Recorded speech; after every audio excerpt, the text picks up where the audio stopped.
बढ़ती ठंड के चलते लगातार हार्ट अटैक के केसेस सामने आ रहे हैं और ऐसे में देखा जा रहा है कि हार्ट अटैक या चेस्ट पेन होने के बाद जो पेशेंट्स हैं वो अस्पताल नहीं पहुंच पाते और रास्ते में ही कई बार अपना दम तोड़ देते हैं।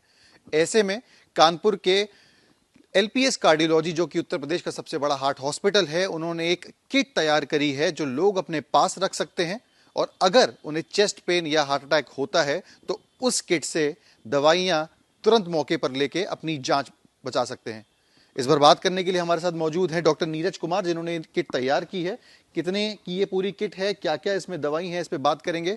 सर, ये जो किट मैं देख रहा हूँ आपके सामने पड़ी हुई है, मैं आपको दिखा भी दूं कैमरा पे, ये राम किट नाम से जो है वो ये पूरी तैयार की गई है। इसमें इकोस्प्रिन और रोस्ट्रेटिन जैसी कई दवाइयां हैं जो रखी गई हैं। सर, कितना प्राइस है इसका, कितने रुपए में तैयार हो जाती है और क्या उद्देश्य था इसको तैयार करना?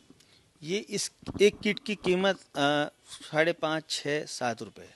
इससे ज़्यादा इस एक डोज की कीमत नहीं, इस एक डोज की कीमत नहीं है। इसमें दवाइयाँ बहुत सस्ती हैं। 35 पैसे की इकोस्प्रिन की 2 गोलियाँ हैं, 80 पैसे का सॉर्बिट्रेट है और 3.5, 4 रुपये का रोवास्टेटिन का एक टैबलेट है। ये एक खुराक होती है, इसको लोडिंग डोज के नाम से जाना जाता है मेडिकल लैंग्वेज में। कोई भी पेशेंट जब चेस्ट पेन लेके किसी भी इमरजेंसी में जाता है तो सबसे पहले उसको यही 3 दवाई दी जाती हैं, उसके बाद उसकी जांचें या आगे इलाज को बढ़ाया जाता है। तो इसी को बना के हम लोगों ने ये किट तैयार की है। इन जो यहाँ पे इस किट में दवाइयाँ मौजूद हैं, क्या यही दवाइयाँ आप लोग पेशेंट्स जब यहाँ पे हॉस्पिटल आते हैं हार्ट अटैक के, वहाँ पे भी देते हैं? एग्जैक्टली ये वही सेम दवाइयाँ हैं और ये कुछ नया नहीं है। ये जब से कार्डियोलॉजी का ट्रीटमेंट, एमआई का ट्रीटमेंट स्टार्ट हुआ है, ये तब से ये दवाई प्रचलन में है। बस ये है कि आजकल जिस तरह की समस्याएं बढ़ती जा रही हैं, अचानक से रोज़ कुछ ना कुछ सुनने में आता है कि वो वहाँ पे कुछ स्पीच कर रहे थे तो एक्सपायर हो गए हैं, कोई डांस कर रहा था तो एक्सपायर हो गया, एक नमाज़ पढ़ते हुए एक्सपायर हो गया, ट्रेन में एक्सपायरी हो गई है। तो इसको देख कर बड़ा ही इस पर विचार किया गया कि इसमें के बारे में क्या किया जाए। तो ये हुआ कि क्यों ना इस लोडिंग डोज को एक जनमानस को उपलब्ध करा दिया जाए इजीली लेवल पे। उसको ये जानकारी हो जाए कि हमको हॉस्पिटल, अपने घर से हॉस्पिटल तक जाने से पहले अगर हम इस लोडिंग डोज को अपने घर में ही खा लेंगे तो जो काम हॉस्पिटल में 15, 20, 25, 30 या 40 मिनट बाद होना है वो दवाई आप घर से लेके चल रहे हैं। तो हो सकता है आपके हॉस्पिटल आते आते आपकी समस्याएं भी समाप्त हो जाए। ये बहुत ही महत्वपूर्ण है। मैं अपने जो लोग हैं, जो आम लोग हैं जिनको नहीं पता होती चीज़ें, उनके लिए आपको रिक्वेस्ट करूंगा कि समझाने पाएं कि दो दवाइयां हैं कौन सी हैं और कैसे उनको खानी है, और अगर उनके साथ कोई किसी तरीके की अनहोनी होती है, हार्ट अटैक आता है, चेस्ट पेन होता जी देखिए, इसमें 3 दवाई होती हैं। हम सभी लोग जानते हैं कि जब हार्ट अटैक होता है तो हार्ट की जो नसें होती हैं वो ब्लॉक कर जाती हैं, उसके अंदर खून के थक्के बनने लगते हैं, उसकी वजह से हम लोगों को हार्ट अटैक होता है।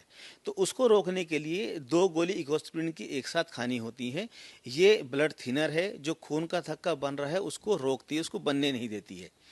दूसरा जो टैबलेट है ये रोजुवास्टेटिन का है। इसको सामान्य भाषा में अगर हम बात करेंगे तो कोलेस्ट्रॉल कम करने की दवाई होती है।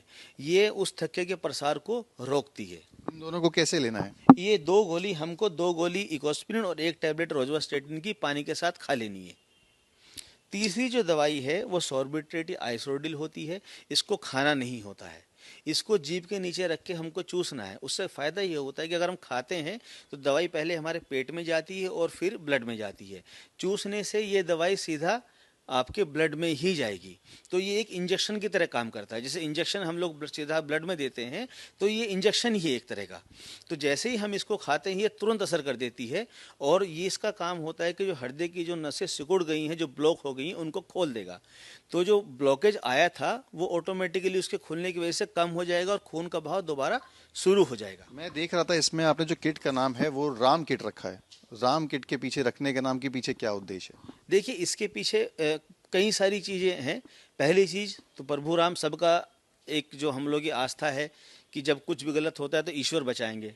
तो एक तो वो। दूसरा, इसके पीछे जो सबसे बड़ा जो मोटिव है वो मोटिव है कि जो गांव देहात का इंसान है या जिसको नहीं मालूम है, अब कोई व्यक्ति कहीं जाता है तो वो बोलेगा कि हमको वो वाली दवाई दे दीजिए जो हार्ट अटैक में यूज़ की जाती हैं। स्टोर वाले के लिए भी मुश्किल हो जाएगा और उनके लिए भी मुश्किल हो जाएगा उनका नाम याद रखना। इसको राम किट नाम देने से ये है कि ईजिली रहेगा। स्टोर वाले को मालूम होगा राम किट की 3 दवाई हमें उनको देनी है तो वो भी आराम से उसको दवाई दे देगा। तो बेसिकली क्या है, इससे इसकी व्यापकता बढ़ जाएगी। इसकी ये सबके लिए अवेलेबल हो जाएगी, तो इसलिए इनका नाम जो है वो राम किट नाम रखा गया है। तो राम किट कहीं ना कहीं रामबाण साबित होगी उन लोगों के लिए जिन्हें चेस्ट पेन या हार्ट अटैक आते हैं। इस किट को संभाल के रखें, अपने पास रखें, नोट डाउन कर लें नाम, और ऐसा अगर कुछ होता है तो तुरंत इसका सेवन करें और अपनी जान बचाएं। वीडियो जर्नलिस्ट अमित के साथ सिमर चावला, कानपुर, आज तक।